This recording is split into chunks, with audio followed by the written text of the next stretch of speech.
Et on se rend maintenant à Bouin-sur-Lignon, dans la Loire, où un projet de centrale à bitume cristallise les tensions depuis 2016. Les opposants, qui redoutent des conséquences sur la santé et l'environnement, n'ont cessé de faire des recours en justice pour tenter de faire annuler la création de cette usine qui n'a toujours pas vu le jour. Le projet est devenu si sensible qu'un débat sur ce thème, initié par des lycéens de la commune, a été annulé par la direction de l'établissement. Explication Émilie Mechnin, Maxime Pitavi. Elle fait partie de ces 14 élèves privés de débat. Mira est en première et pour la spécialité Histoire, Géographie et Sciences politiques, la classe a choisi un thème, celui du projet d'installation d'une centrale à bitume sur la commune. Mais au dernier moment, la direction du lycée met un terme au débat. J'ai carrément le sentiment d'avoir été censurée. On a l'impression qu'on a le droit de rien faire, quoi. Enfin, surtout que nous, on ne voyait pas le problème à la base. Les arguments qu'on nous a donnés pour l'annulation étaient un peu flous. Donc on était déçus, on ne savait pas trop quoi penser, surtout en colère. Les lycéens avaient prévu un débat filmé avec les élus, représentants de l'État et industriels. Mais pour la proviseure, au-delà du fond, c'est la forme qui dérange.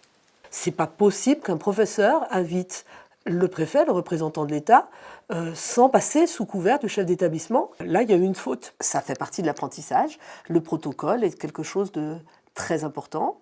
On ne fait pas ce qu'on veut, comme on veut, quand on veut. Il faut dire que le thème choisi par les élèves est particulièrement polémique. Depuis 2016, un industriel tente d'installer une centrale à bitume. Problème, l'emplacement choisi se situe à 300 mètres à vol d'oiseau d'une crèche, de l'hôpital, du collège et du lycée. Un collectif d'habitants milite contre le projet et parmi ses membres, on retrouve un élu d'opposition qui devait intervenir dans le projet lycéen. Je pense que vraiment, on a voulu utiliser les élèves pour faire passer un message, et ça, je ne le veux pas. On ne fait pas de politique dans un lycée. On apprend comment ça fonctionne, mais on ne fait pas de politique et on n'instrumentalise pas les élèves.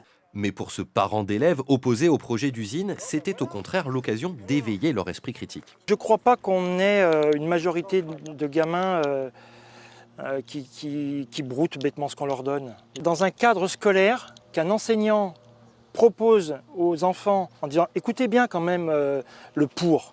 Maintenant, écoutez bien le contre. Et comment on débat là-dessus? C'est bien la meilleure manière de ne pas bouffer bêtement ce qu'on leur donne à manger, quoi. L'enseignante n'a pas été sanctionnée mais convoquée à un entretien en présence de son inspecteur d'académie. Astreinte à un devoir de réserve, elle n'a pas pu s'exprimer dans notre reportage.